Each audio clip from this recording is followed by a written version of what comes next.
Good afternoon, everyone. It's Carol here from Aquahaven747.com. I promised you in a previous video when I did my packing in a knapsack for 10 days that I would do a follow-up video about my package cruise vacation and also give a little bit of a review on my packing. So if that is something that interests you, please keep watching.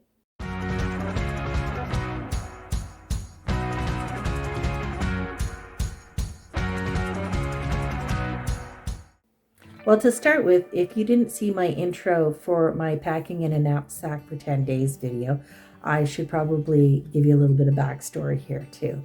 Back in 2019, I bought this cruise vacation package for my honey and I to go to the Bahamas for a couple of days and also spend some time in Florida.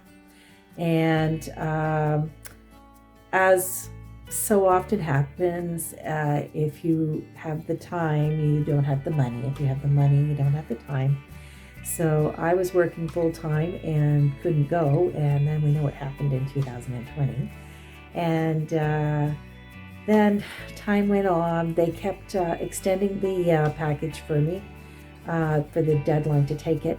And finally, this last summer, when I called about it, they wouldn't extend it anymore. They said, no, you have to take it by January of 2023.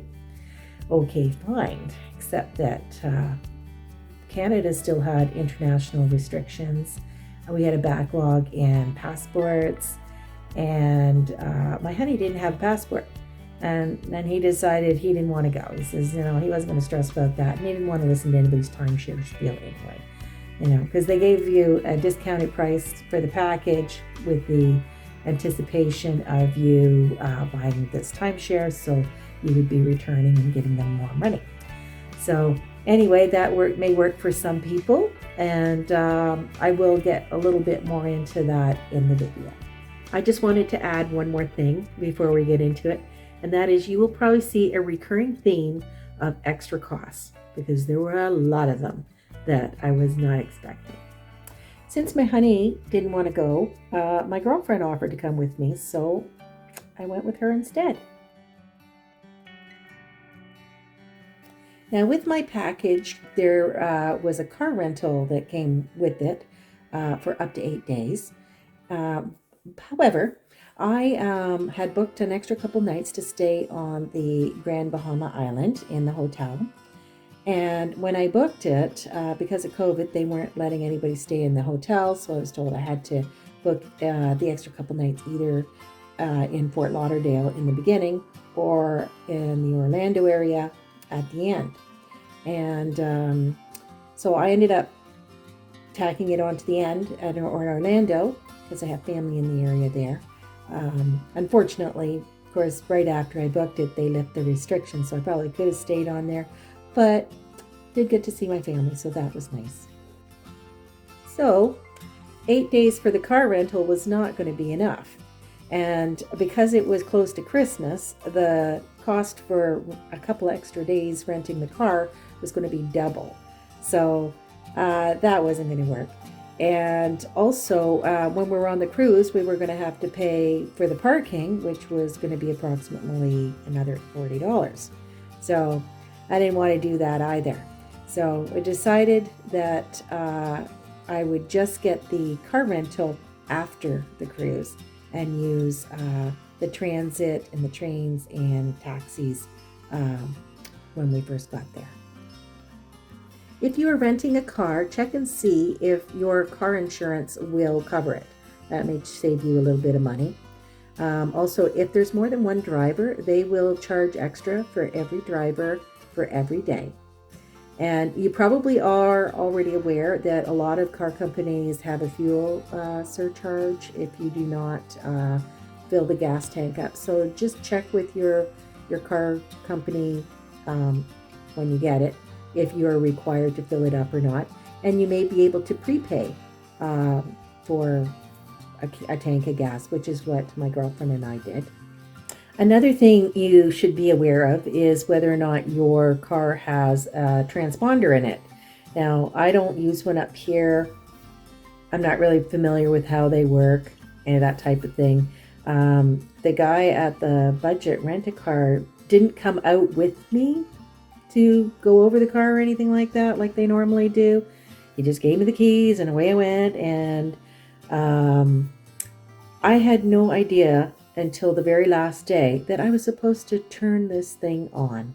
But I'm pretty sure that we did not use nearly as much for the tolls as what we were charged for. So we ended up paying an extra like $79, $80, something like that, to have the e-toll things. And apparently we were advised to do that because there's no cash tolls apparently anymore down there anyway. So anyway, just a couple of things to be aware of. Extra costs, like I said. So we took the bus from the airport down to the Welcome Center in Fort Lauderdale. That was $2 each. And then we walked 20 minutes to the hotel, which was the Hampton Inn. It was a nice hotel and nothing fancy, but it was nice. And then we just took a cab a few times to the other places we had to go. We had to go to the timeshare presentation the next day, and then back again to the Welcome Center, and then back to the hotel again.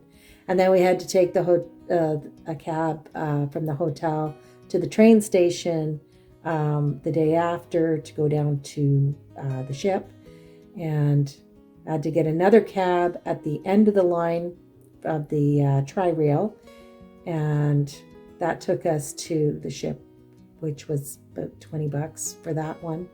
The train was only $8.25 US. This is all US, of course. And then actually coming back, we took a cab. That one was $50 to go from the ship to budget rent-a-car. One of the most misleading and disappointing things about this vacation package, I was told I would have $500 in food and entertainment vouchers. But the thing is, when you go traveling, do you take a printer with you? Because you needed a printer to print out any of these coupons. And that's what they were. They were just coupons. And most of them were only for $1 or $2 off. Some of them were buy one, get one half off for like an entree. But you had to spend $25 or $50 first. So now I know some hotels might have a printer that you could have access to. But for $1 or $2 off, and I didn't even know if I wanted to go there anyway, it wasn't even worth it to do that. So we didn't utilize that. Another thing that was kind of disappointing, when I actually booked it, I had to pay an extra $198 for a deposit, which I was told I would get back after I showed up for the timeshare presentation and showed up for the cruise. Well, after the timeshare presentation, they gave me $150 back on gift cards. So, not on my credit card, so I was forced to spend more money whether I wanted to or not. I did, but that's not the point. I was not expecting to get it in gift cards. And also on the cruise, that credit went towards a fuel surcharge. And they only gave me half and they gave my girlfriend half. So she's reimbursed me, but that's misleading as well. There's an extra cost for you.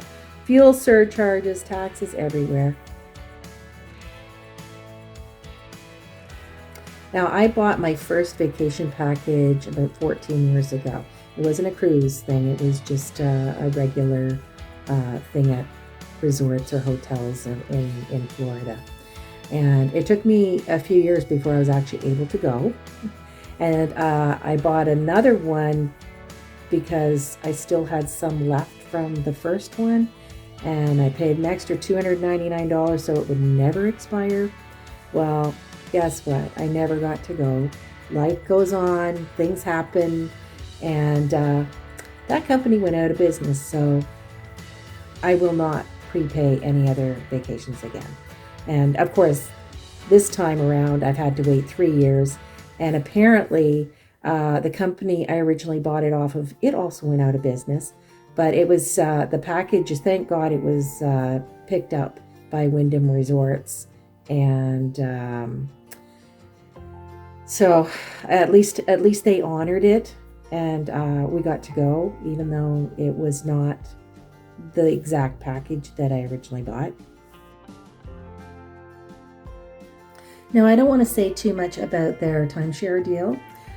We went to see their presentation at the Wyndham Resort in Fort Lauderdale, which is a very nice place. We got to see one of the guest suites, which was just gorgeous too. And the whole idea was lovely, The people were very nice as well. But I have learned my lesson. I will never buy any packages again. But if you are into traveling a lot or have family that travel too, and maybe your family might be able to help with maintenance costs every year, that might be something that would be economical for you. But that's up to you. Now, I already mentioned about the fuel surcharge for the cruise, but there is also port fees, which are supposed to cover the gratuities, and I don't know if it covers anything else, but for us it was about $60 each. So the cruise ship that we went on was called the Margaritaville, and when you go to board on that, you have to go through security, kind of just like you do at an airport. You're not allowed to take any outside alcohol, and if you buy any alcohol in the duty-free shop that's on board, you will not be allowed to drink that on the ship either. You get that when you get off. When you're on a cruise, there's all kinds of extra costs, depending on what you want to do. Obviously, excursions are extra. Alcohol, also extra, and also very expensive. They have spas there, so you can get spa treatments. They're extra.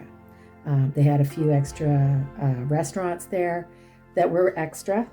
And also, if you drink the bottled water in your room, that's extra. And that was like $5 a bottle. By now, you're probably wondering, after all these extra costs, what is included? Well, they do have a very nice buffet for breakfast, lunch, or supper. And they change it up, so it's not always the same. And they also have a lot of activities, like they have a gym and a running track. They have a couple pools. They have a couple hot tubs. They have a few stores, including the duty-free I already mentioned. They also have a theater. They put on a live show. Every night something is put on there. And they also have a piano bar, and they have some other entertainment going on in a couple of different spots. And they even have a casino, although I can't really talk about that because the only time I went there was when we did our evacuation drill in the beginning before we left. And I believe there are also some activities for kids, but some of those I think are an extra cost too.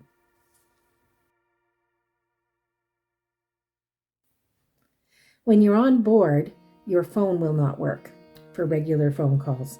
In fact, there is no internet, period, unless you pay extra for their Wi-Fi. You can buy it for one device or more, but usually, just I think it's like $7.99 a day, something like that for one device. So if you have it on your phone, it won't work on your computer. If you have it on your computer, it won't work on your phone. And the phone, like I said, the regular phone does not work. But if you have the Wi-Fi, you can use a couple of apps, WhatsApp, and I forget what the other one was. They said you could use if you needed to make a phone call. Now, before we left, my friend got a phone plan because she needed to call her family every day.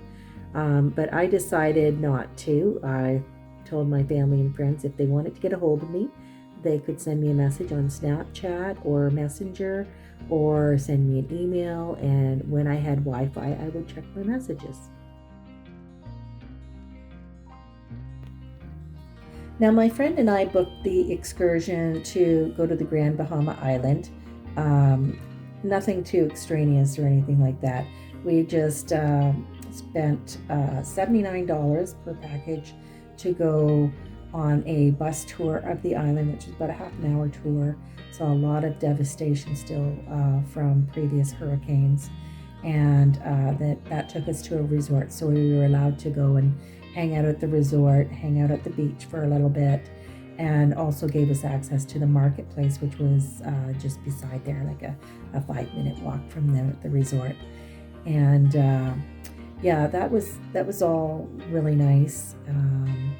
But if you think that you can just get off the ship and have a look around without getting an excursion package, you can't. There's nothing near the port for you to check out, and it's all set up to make money, isn't it? It was a really windy day when we were on the island, as you can probably tell by this picture of our hair. But anyway, we got to spend a little bit of time on the beach, and then we went to the marketplace, did a little bit of shopping, and then we found this really nice little bar called the Rum Runners Bar and Grill. And we actually spent a few hours there, tried the Bahama beer called Sands, which was really quite refreshing, and also tried some conch fritters. So if you ever go there, you got to try them. They are delicious. And so on the Bahamas, they accept both Bahama dollars and US dollars.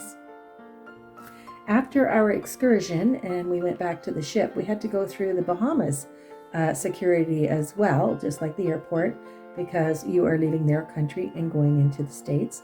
That whole process probably only took about 20 minutes, even with all the lineups. The longest we had to wait anywhere was getting on the ship and then getting off the ship.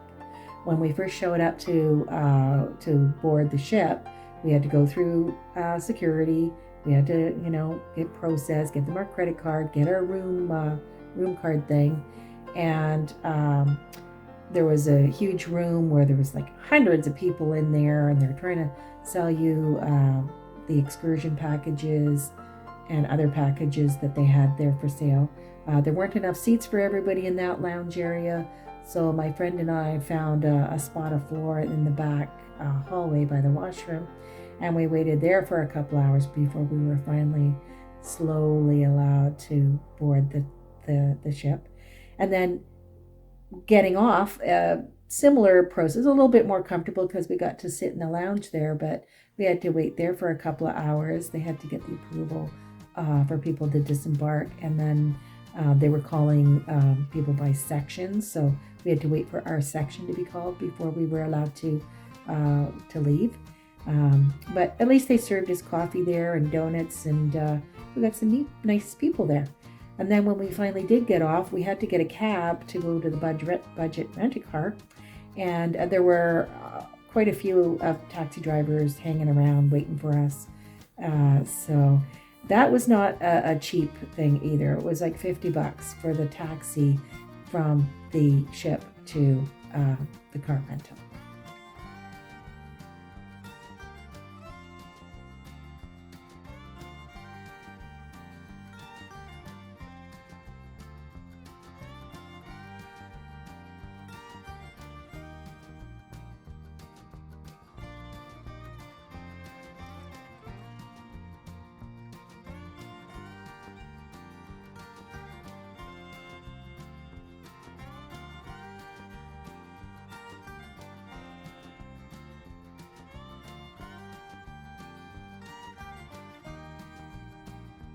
After we got the car, we drove all the way up from Palm Bay to Orlando. Actually, it was Claremont, the Summer Bay Resort, which I believe is also owned by Wyndham Resorts.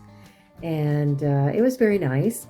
It had, a couple of pools and big hot tub and a few restaurants. And the first night we were there, they had a karaoke thing going on at one of the bars. Now, you're probably already aware of hotel taxes. A lot of cities have them, and even a lot of towns now all around the world. So there's an extra little tax for visitors at hotels and other tourist accommodation places. And then there's, of course, the state taxes on top of those taxes. For our last night, we stayed at an Airbnb that was near the airport. It was a really cute little place. A garage had been converted into this studio type apartment, and we had our porch that we could sit out on and have a couple glasses of wine and read our books the day before we went back. We're just relaxing. And the only thing I really want to say about that is if you are getting a place near an airport, you might want to bring earplugs. So I forgot mine. So it was a little bit hard to get to sleep that night, but it was worth it. To me, it was worth it because I didn't have to stress about having to travel very far the next day to get to the airport. Like, it was literally 5 minutes away. Finally, I had promised to give a little review of how my packing in a knapsack for 10 days went, and I will do that now. If you're going to be doing a lot of walking and you have any back issues, I would not recommend just trying to pack everything in a knapsack. Of course, it depends on where you're going and where you're walking and that type of thing. If you can't take a little suitcase that you can roll along with you, you might want to look into a hiker's backpack, one that's, meant to fit you and gives you a lot more support. Now, the longest I had to walk was about 20 minutes with my knapsack, so that wasn't too bad. But if you had to do any more than that, I think taking one of the little roller suitcases with a smaller knapsack that you could put over the handle would have been a better alternative. Of course, depending on where you're walking. But like I said, 20 minutes, it was okay. That was fine. And I don't think I overpacked really too much. There was two things I didn't end up using. Number one was those little blue flip-flops. I did end up buying some new flip-flops, which was on my list when I went to Florida, so I wore my new ones instead. And the phone backup battery charger thing, I didn't use that again either. There was a moment or two on the cruise ship that I thought I might have had to use it because their plugs are different from our chargers, but then I was able to borrow an adapter from the main desk, so that worked out okay. Now, I helped my friend do some packing as well before we left, and we did a video on that as well, so I will link that probably in the end screen before, or maybe in the travel playlist. But anyway, after I'd helped her pack, she went and added a few more things. And one of the things actually that was really a big fail for her was her tablet, because for some reason her tablet was not holding a charge, would not come on. Same problem I had with mine. So if you have anything that is not really working properly, don't even bother taking it with you. Every little bit adds up, and you don't want to be carrying extra weight. Save that room for the stuff you want to buy. Well, here we are at the end. If you've made it this far, thank you so much for watching. I hope you've got some good tips here, and I will see you in the next one.